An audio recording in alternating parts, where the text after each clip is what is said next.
Hey, what's up, everybody? Happy Thanksgiving. Tom Curran's Patriots Talk Podcast. I am Tom Curran. I'm in the right place. You're in the right place. Today on the pod, we have Matt Cassel, as we do every Tuesday. We will talk to Matt tidying up the Dallas Cowboys game. Would the Cowboys have looked just as bad on a clear, sparkling day? Also, we're going to change gears and look at Deshaun Watson. How does he measure up to some of the other quarterbacks the Patriots have faced so far this season? And how does the Patriots offense stack up against this Houston defense? That plus so many Thanksgiving recollections coming on up at you in the Patriots Talk Podcast. Adam Vinatieri, move to the 40. It's time, world champion, and there ain't nothing you can do about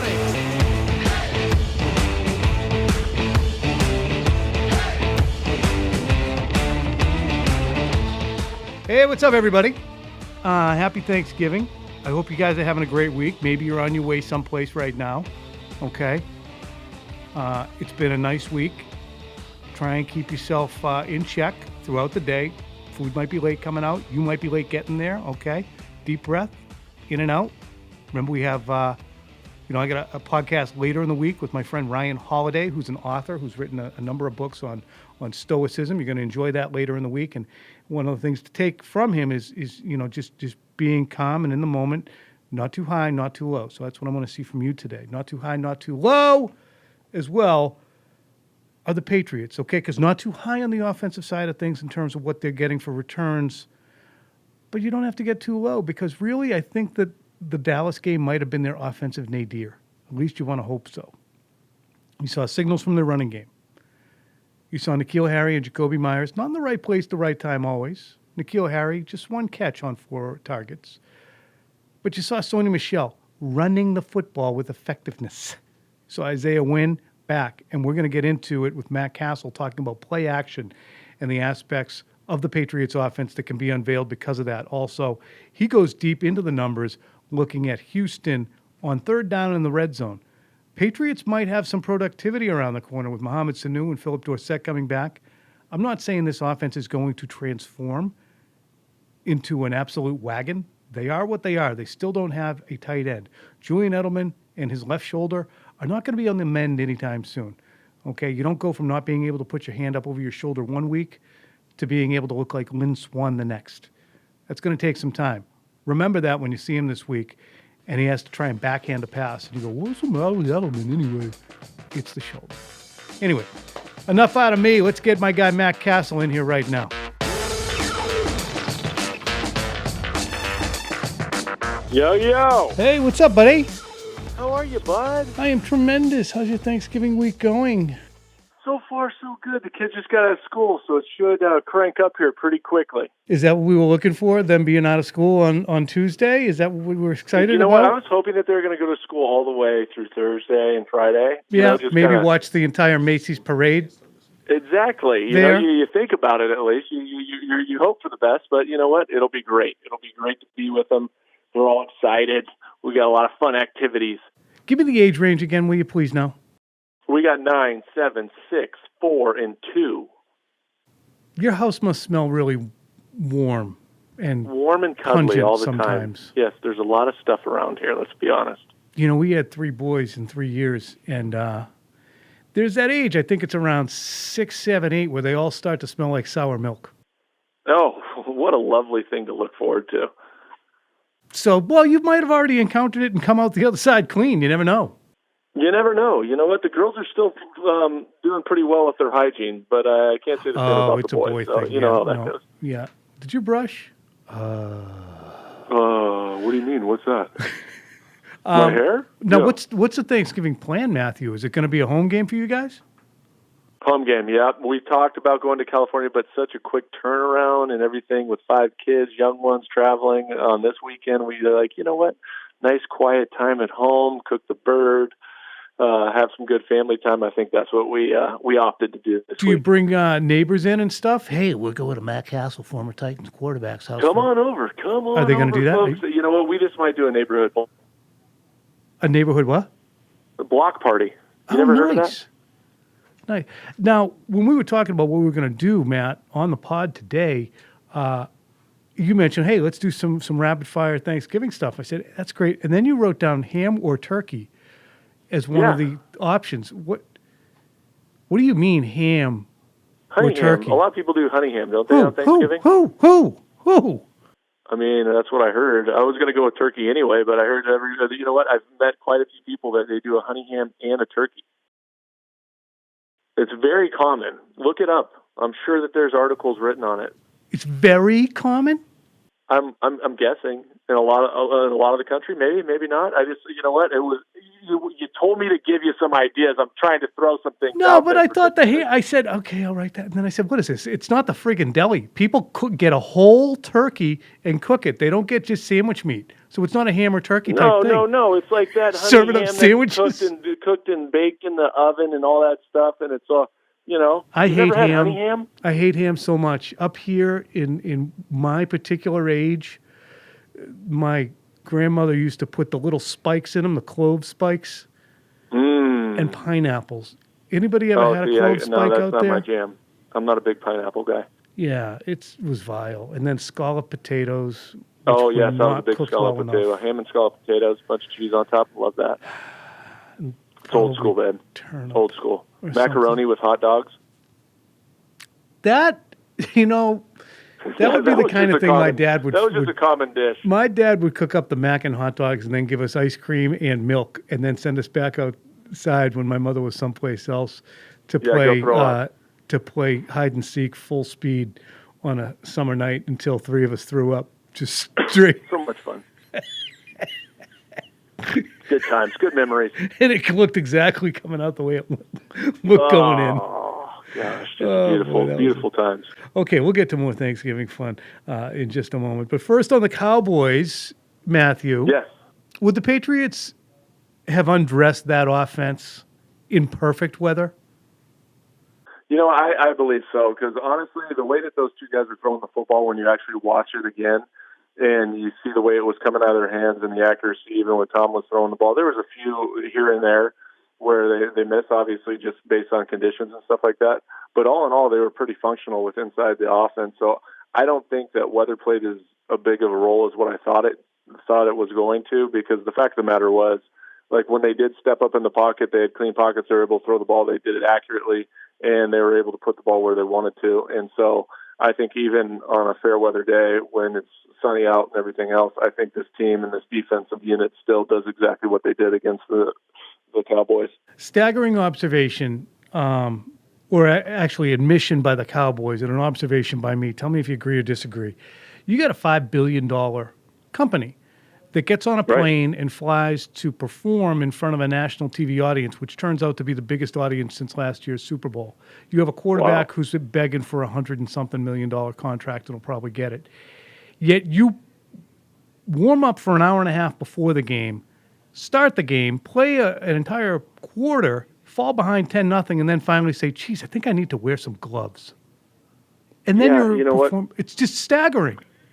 And it's one of those things that, as a quarterback, it's like that mind game. And you know what? You try it out during the week, and you see. And I've tried out different gloves. I've never felt comfortable with a glove on my hand, so I've never played with it in any condition. And I know that they said that even on the broadcast that he went through the week and tried on different gloves and wasn't comfortable. But then after a few bad throws, all of a sudden he comes over and he puts on a glove. And sometimes it's one of those things, as a defensive unit or even as an observer watching it, you go, oh man, they're in his head. There's something going on there where there's a little bit more lack of confidence in what you're doing when all of a sudden you go, well, now I need the glove because things aren't going well. And, and he actually, to his credit though, maybe the adjustment was a good adjustment because he came out and he threw the ball better after he put the glove on. But that to me is staggering that you don't have, look, Belichick was pissed during Deflategate about the insinuation that the Patriots played around with the balls because he said, look, we don't care what the ball's condition is. I spray water on it. I scuff them up. I do everything I can to them. To me, that the Cowboys wouldn't be on that detail or that Dak Prescott wouldn't be on that detail to the point where he knew comfortably, look, if I need velocity throwing it out under pressure, this is how it comes out if the ball's wet. I was just flabbergasted. Right, but the opposite side of that is there's no way to prepare for those conditions. Whether somebody's sitting there and putting some water on the ball during practice or anything like that, the conditions the mist and the wind dictated something completely different in their weather pattern. I don't know what it was leading up, but I'm sure that they weren't practicing in 40-degree weather with, a gale force winds at times and rain. So there's really, you get out there and you throw the ball with the glove and it feels comfortable, but until you actually get out there and those conditions are and you're throwing a wet ball consistently throughout the day without the glove, maybe you don't really realize that you need a glove as much as you do. Let's move away from the Cowboys game if you're comfortable doing that. Do you have anything else? That sounds good. Okay. No. And go from Dak to Deshaun.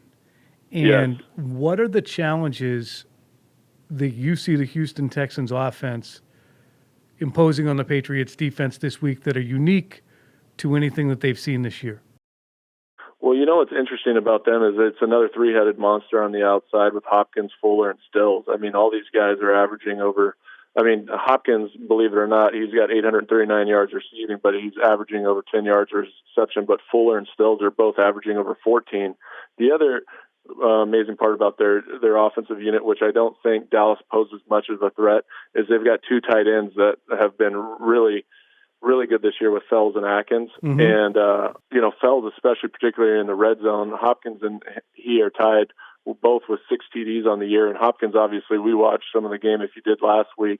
A lot of those are outside the red zone, but Fells, on the other hand, is this big target in the red zone. He's got 6 TDs on the year. And then the other part of their offensive unit, we're just talking about their skill players right now. I mean, Carlos Hyde is having a great year, and so is Duke Johnson. Both those guys pose a threat from the backfield. So, and Deshaun Watson, I mean, I love him as a player. Too. The way he leads that group, I mean, he's 69% completion percentage, and he takes care of the football. Other than the Baltimore game, he's got 20 touchdowns with only 7 interceptions. So, and what he can do and what he can create with his feet, again, it's another quarterback that presents issues for you because he can run the ball. You have to be gap sound, as they say. You can't run by the quarterback, do all those things, which I'm sure the Patriots, of course, are one of the best in the league, probably the best in the league at understanding how to pressure certain quarterbacks and what they need to do. So it'll be another challenge for the secondary, but as we see week in and week out, no matter who they put out on that field, they'll be ready, and it's going to be more of a challenge for that offensive unit than it is for that defensive unit. Yeah, I mean, I look at, and the interesting thing about the Baltimore game when they lost 41-7 was the potency of the Baltimore offense impacted that game because Baltimore was putting up points. The next thing you knew, I think it was 21-0, and you were in a catch-up mode, and they knew what you had to do. The Ravens defense knew what they lost their ability to be multidimensional. Houston did. Do you think that this is the best challenge in terms of an aerial attack the Patriots will see so far? Yes, I would say absolutely yes. I mean, if you were to tell me 2 weeks ago, if you were asking me, I would say Dallas poses the biggest threat. But right now, after looking at how they dismantled that offensive unit, who was the number one offense coming in, I mean, I'd say that this team for sure poses the biggest threat that they've played up to this point. The only difference between the two teams, I think, is that from a standpoint of overall team, the Houston defense is obviously not anywhere close to some of these other defenses, whether it's Baltimore or even Dallas. I thought had better pass rushers and all around, just better position group at the linebacker position. And this defense is struggling. I mean, especially when you talk about red zone defense, they're 32nd in the league. You're talking about it could be a week for the Patriots. Third down defense, they're 31st in the league. And also, the guys, when you lose guys like Clowney and Watt, who are staples in that system, that you can't recover from that. So overall, they're ranked 17th in the league. And there's also, from Bill's standpoint, from Josh McDaniels, from Brady's, there's such a great familiarity with Romeo Crennel and that system and how he runs and what they do, that they'll be on top of it from a game plan standpoint. So I think it'll be a really interesting week, and it'll be a great week, hopefully, for this offense to have a breakout week. You sound like a young man who might be figuring that if I said to you that Gary Tangway has guaranteed that the Patriots will score more than 25 points in at least 4 of their final 5 games, you sound like you think that this could be one of those weeks where they get 25 or more. I absolutely do, especially because the defense is going to create stops, right? And we see it week in, week out where they also they're an advantageous group that goes in there and they take advantage of their opportunities, whether it's an interception, block, punt, whatever it might be, special teams, defense, and they're going to put them in good field position. And I think that because of the way that this defense is structured right now, they still have some really good players out there. However, they've struggled in those different areas, and those are exactly the areas that offensively New England Patriots have struggled in. So it should be a great week to see how they can come out, adapt, and hopefully, kick ass, because we've been waiting to see that breakout game, and I think that this is a great opportunity to do it. Are you more excited about the performance you saw from Sony Michel and Isaiah Wynn on Sunday than you are by the performance you saw from N'Keal Harry and Jacoby Myers? You know what? I was more excited, to be honest with you. I was excited about both of them, but to see the run game get going, because I think it's such a pivotal part of every offensive unit, especially as you come in to this late November and then throughout December as the weather gets bad and as you get into these grinded out games, you have to be able to run the ball. And to watch Sony Michel get out there and actually had some really good runs, to see Isaiah Wynn out there, you could feel his presence immediately, especially in the pass game. A lot of times early on you're seeing throughout this year so far, you see a lot more pressure, obviously, on that left-hand side with Newhouse in there, but you could see that he had a tremendous impact. Other than the one sack that was a great play by Robert Quinn to come around the edge and stick his arm out there and get his hand on the ball, but he shut him down, and that's a really good pass rush. And the fact of the matter is that they were able to handle that offensive line the way that they did. Sony was able to get off. I think that that's going to also open up huge opportunities for that offensive unit, because if you can get the run game going and then you can get back to that heavy play action pass, which has been so good, and like I said, create those chunk plays that now cuts the field in half. You don't have to go first, second, third down, first, second, third down. Now you get that big chunk play. Now you talking get that 30-yarder. Are you talking chunk plays offensively, throwing the ball? Throwing the ball, exactly, off the play action. And it also, when you run, though, you grind them down, you start to wear on that defense, and all of a sudden you hit a big run. The same thing, but at the same time, I think it sets up play action, which their team is so, like, that offensive unit is so good at play action when they get that run game going, because they put so much stress on those linebackers with the pulling guards and the different ways in which they present the play to them, that it'll create great opportunities down the field. And they haven't even been able to feature play action at all this year, because A, it's not a threat, and B, this is me guessing, tell me if I'm making no sense, the lack of tight end threat. Right, and that was a big presence for them. They love to release the tight end off the play action with the pulling guard, and they haven't done that a ton this year. I mean, especially when Gronk was in there, they used to do it 2-3 times a game. It was murder. From different formational groups and stuff like that. And they haven't had that. But at the same time, there's different ways that you can create that play action pass. But I think because play action takes a longer time to develop, there's been a little bit of fear, I would think, in terms of being able to protect it, because play action passes, as you can only imagine, you're taking 7 steps basically back there. You're 10 yards deep usually at least. And if you give up a sack in that situation, it's going to completely kill your drive. So I think getting the ball out quicker, getting to the empty formations, doing those kind of things has been something that they've lived on because they've had to. And your back is turned too, and you just don't want to turn your back. And if I'm a defense leading up to this week, basically I'm saying, look, react to the play action. I mean, react to the run, but do the play action, because I feel good about stopping their run. How difficult is this week to prepare in general because of the holiday interruptus? Yeah, there's a lot of distractions this week. There always is every year. I mean, you've got family coming into town, usually different guys. You've got Thanksgiving coming up. It's not a typical work week. Usually teams sometimes will even come in on Tuesday, get a little bit more of a head start, depending on the coach, depending on the organization and what their philosophy is. Some people will give Thanksgiving off and have you come in, kind of do more of a walkthrough format Tuesday, get ahead of the curve there, practice Wednesday, off Thursday. But a lot of teams, I know, especially in New England when I was there, you do a little bit of a half day, but it's, you get what you can in and you try to focus in. But, guys are ready to get home and go see their families, eat the turkey. And then Friday, you got to fire it back up, but you're out of your typical routine, especially when there's a lot of family in town and all that.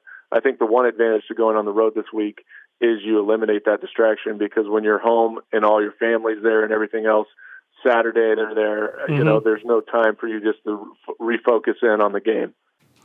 And with the Patriots, Houston's a sneaky long flight, Matt. Oh, yeah. Oh, yeah. You're going down to the Gulf, ladies and gentlemen, the opposite side of it. Let's go. So that, to me, it's a 5-hour flight, night game. Ripple effect potential, if you ask me, for the next week when the Patriots will be playing, I believe it's Kansas City the following week. Is that right? What a nice stretch of fun games. I know, these are good games. It's been fun to watch, and also everybody's tuned into them, obviously, because they're huge games. But it's interesting when you look at, the Patriots are not only having to conquer a few different things here. They are going to come out of this, and they're showing it already, as they annually do, how mentally resilient they are. So now they're going to go on Thanksgiving, and everybody's got Thanksgiving, and it's not a bad time, but they're going to go on Thanksgiving on the road for a Sunday night football game 5 hours away. Monday's going to be obliterated next week as you prepare for the Chiefs. So there is an interesting domino effect that goes into trying to go 4-0 against this gauntlet, 4-1 against the gauntlet, including Baltimore.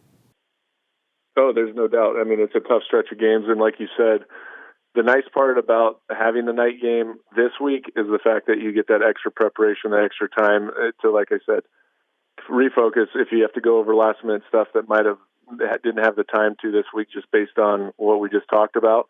You get a little extra time, a little extra rest, get off your feet for that night game. But then as you roll into that following week, like you said, you basically lose a day. When you come back, you get in at what time? 4 or 5 in the morning. Yeah. That day is shot. Even if coach sometimes will, give you some time off in the morning and you come in later in the afternoon to kind of get the head start. But even the coaches, everybody, it's a grind, that part of it, and the preparation part, and especially against a team like the Chiefs. At least they have some familiarity with them. Their coaching staff hasn't changed, and they played them last year, obviously late in the year, so they'll take a lot of those notes, see what they did, and also have that kind of in their back pocket as well to help with preparation for the following week. Back to the holiday questions now. Will you throw a football on Thanksgiving Day? Oh, absolutely. Did you see Kaepernick's workout? I've been working out just as hard every single day. I'm just waiting for the call from the NFL. That'll be so great if you're wearing a sleeveless I've got and all a bandana. Kinds of targets set up. No, will you take the kids out in the backyard and just start gunning it at them? Oh, absolutely. Like It'll be ducks like in that Peyton Manning SNL. I just fired at the kids. That's my payback when they don't listen. Hey, did you know the guy who invented the Nerf football died last week? His name was Fred Cox. No, I did not. But that guy is amazing, and he probably lived a really good life considering he made the Nerf football. But he played for the Vikings. He was a kicker. Did he really? Yep. Played for the Vikings. He was a kicker. There. Fred Cox, huh? Yep. And he's the Vikings' leading point scorer. He was their kicker. So he still holds the points record up there. Believe it or not, I would have thought like friggin' Morton Anderson or somebody. Who was it? Oh, Gary Anderson. Never mind. The other Anderson. But what color was your favorite Nerf football, Matt? Mine was orange, and it had a partial bite taken out of it by Bo Curran 1, but he didn't get the whole chunk out, so it was just But how about yours? You know what? I'll go opposite. I'll go like that neon green with the black stripe, but then it had that little whistler on the back. It was like a little rocket ship on the back of it almost, where when you fired that thing, it went. That didn't come up until I was, probably in college, because I'm older than you. Are you? By a smidge. So you don't look it. No, I know. You've seen me. It's just my wiry little person just running around the parking lot hauling in stuff in my loafers. But, mine was orange. Yours was neon. Did you think that adding the vector to the Nerf family later on, that thing that you could throw like 77 yards, the John Elway thing, did you think that bastardized the entire franchise?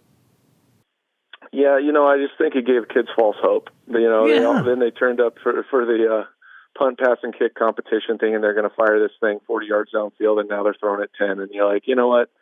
It's just not fair. Let's start with the regular Nerf football. Let's teach them real football. It's not because you never see on Saturdays or on Sundays any of those balls have any of those vectors on the back of them. But that thing could be launched over a house to the front yard. Because, again, that came out when I was probably like 28.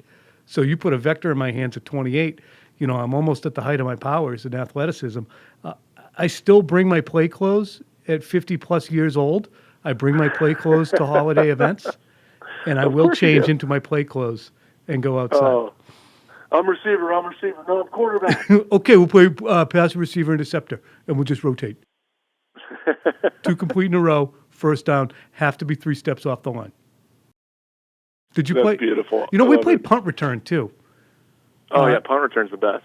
Just one-on-one. I punt it to you, you try and return it? Exactly. You got to come tackle me. And it's usually somebody gets hurt, but it's a blast to tackle people. Did you have a name for the game that you played? Did you have brothers, sisters, solo? I had 2 brothers and a sister. Okay. So we would get the whole group together, and then whoever else was around, friends and everything else, and we just go out and get after it. Did you have a violent fighter too? Huh? Did you have a violent in-the-house game that you were not supposed to play? And You what know did what? you call it? We used to go into our room, and we used to have a penny, and we called it our football, and we used to play tackle football, so it wasn't as loud on our knees, believe it or not. But then my brother tackled me one time and hit me so hard, and I just fell funny that I broke my collarbone. So that was kind of the end of that particular game. And then we loved WWE, let's be honest. Mm-hmm. The Junkyard Dog. Sure. CYD. Sergeant Slaughter. And then my little brother got the brunt of that one. We would just pick him up and test out all of our new moves on him. I still have lead in my stomach from playing down go with my brother. We used to play, it was called down go. We had 8 feet between the wall and the couch, and we would say, down, go, go, go, and then run. And he was bigger than me. He was one of those kids with half a mustache in 7th grade who was 5'8" in 7th grade, and he was 5'8" at 30 also. Yeah, but exactly. He decided, and I was the opposite. I don't think things dropped for me until I was about 26. So he decided that he would go Chuck Foreman and spin when he got to me, and he spun and then started driving his feet backwards with a pencil in his back pocket, because we were doing this after we got home from school. From school. And I felt it digging into my stomach, and I looked down the ledge, and I'm like, I'm going to die of lead poisoning. Oh, you're dead. It's still in here. It's still in there. Okay, You know back what? to live action. Would you want to start a team with Dak, Deshaun, Lamar Jackson, or Patrick Mahomes? Oh. Patriots see them all this year. Okay, they see them all. I mean, I love Deshaun. I mean, I really do love Deshaun. I also love Pat Mahomes as well. Yeah. I mean, those two are at the top of my list. I mean, how do you not? Dak would be 4 on that list. Yes. Lamar's a 3, but I could easily move 3 and him rising. up. I mean, because you have to, if you're drafting in that from that organizational standpoint, you got to have the personnel to do it. So you have to have those pieces of the puzzle together and have an idea of what you want to do. If you had that, then Lamar would fit your system. But I don't know if everybody has that unique personnel that Baltimore has. And then between Deshaun and Mahomes, I like Deshaun. I just think he's steadier. He's, oh gosh, I don't know Deshaun, but I do like Deshaun. I'm going to go with Deshaun more so than any of them. Just I like his leadership. I like the way he carries himself. Mm-hmm. I like his offensive line has been at times, and he makes that team so much better, and he's been outstanding, and I really just like the way he plays the game. Why is it working, in your estimation, with Lamar Jackson? And this is not to discredit what he's done. I thought that he would have been an interesting pick for the Patriots at 31 just because of McDaniel's presence and the ability to make other teams have to prepare for stuff. But I didn't think that the Patriots would, use him as more than an offbeat couple plays a game player until they figured out what he was. But I thought the Patriots, and I said it here on the podcast, should maybe consider him at 31 when it came about, but I never thought this would happen. A, did you? And B, why are teams having such a hard time? Yeah, I didn't think it was going to happen either. I think the thing is when you're thinking about drafting a kid like that, like I said before, you have to have a plan in place. You got to know what you're going to do with the kid, because can you imagine, God forbid, anything was to happen to Brady this year and he had to go in with the personnel that you have? Can you see him having the same success in this type of system without all the RPOs and the different misdirections, and they don't even they have 2 tight ends, let alone three tight ends right now in New England. I mean, I just think that the outcome would be a lot different than what he's doing right now in Baltimore. They obviously, Greg Roman came from that system and that upbringing, and he started in San Francisco. I mean, he was in San Francisco with Kaepernick and had a great feel for that run game, that type of system. He was with Tyrod Taylor in Buffalo. I was there with him for a little while. I understood that, like, he understood that system that they're running right now. And then when he got to Baltimore and with the 3 tight end sets, the way that Mark Ingram would have picked up for them this last year, and the way he's playing, and then the way that they run the ball downhill, it just opens up the pass game because they're so scared to death. I mean, they're running for 200 yards a game. Who's not going to try to stop run first? And he can still throw the ball, obviously, and super accurately. What did he throw, another 4 or 5 touchdowns last night? 5. 5 touchdowns, that's what I'm saying. So because you have to commit to the box, you have to commit to that run, and so that just leaves singles on the outside most of the time, and they've got enough guys that can go out and make plays. So, which is just run a slant. You run an RPO in the middle, don't give up the run or play action, then it's just pull it up to your ear and throw a slant to an athlete. Right. I mean, he threw a slant, he threw a little drag route across in the red zone. He threw a good ball on the seam route that was wide open. I mean, so it's such a difficult offense, like I said, and nobody can prepare for it. You can watch as many of them as you want on film, but every time they do one thing, they're going to do the opposite. He's going to keep it, which he's such an explosive player, and the way that he runs with the ball is just incredible. So, I mean, they're going to, if they continue to stay healthy and do it, they'll be the team. To me, they'll be the team to beat when it comes to playoff time. Yeah, he has seemingly infused the entire team with defensively, offensively. They're playing from ahead. They're tough to stop early in the game. The coaching staff is going for it on 4th down. They are swaggering. They are the big old they swinging control the Richard. clock too. And the way that they can put together guys and control the clock and run ball, it just limits your opportunities offensively on the other side. And then they know that, like you said, you become one-dimensional. You're down by 20. Hey, guess what? You got to throw the ball. They know you got to throw the ball, and everything plays into the defensive side of the ball. Okay, well, let's wrap this up with the final Thanksgiving Day question. Did you have to sit at a kid's table when you were a kid? Yes, I did. There was times where I did, then there's times when I didn't, based on who was over and what kind of family gathering we had. Obviously, if it was our family, I sat at the table. But if there was a big family dinner, it was cousins, this, that, and the other, we had a kids' table. And I love the kids' table. Wasn't bad. Kids' table wasn't bad until you started to age out of the kids' table and you're sitting over there in a tiny chair with a 3-year-old snot dripping off his face. Going, why do I have to sit over here at the kids' table? Watching your aunt cut up tiny bits of friggin' turkey and feed it to the little nester. Shit, that's exactly right. Kids drooling on each other. No one needs it. Can I be excused? No. It's good times. Can I be excused? All right, Matthew. That's 30 minutes of fun. Happy Thanksgiving. Happy Thanksgiving, my friend. Yeah, all the best to you and your family and everybody out there. All right, appreciate you. And you can be excused. Partner. Talk to you. Goodbye. Bye. Well, that was a lot of fun, huh? That wasn't bad at all. All right. Like I said, it's Tuesday afternoon. You're getting this served up to you on a Tuesday. Could be Wednesday. You might be sitting in ass traffic on the way home. Okay? Deep breath. Big smile.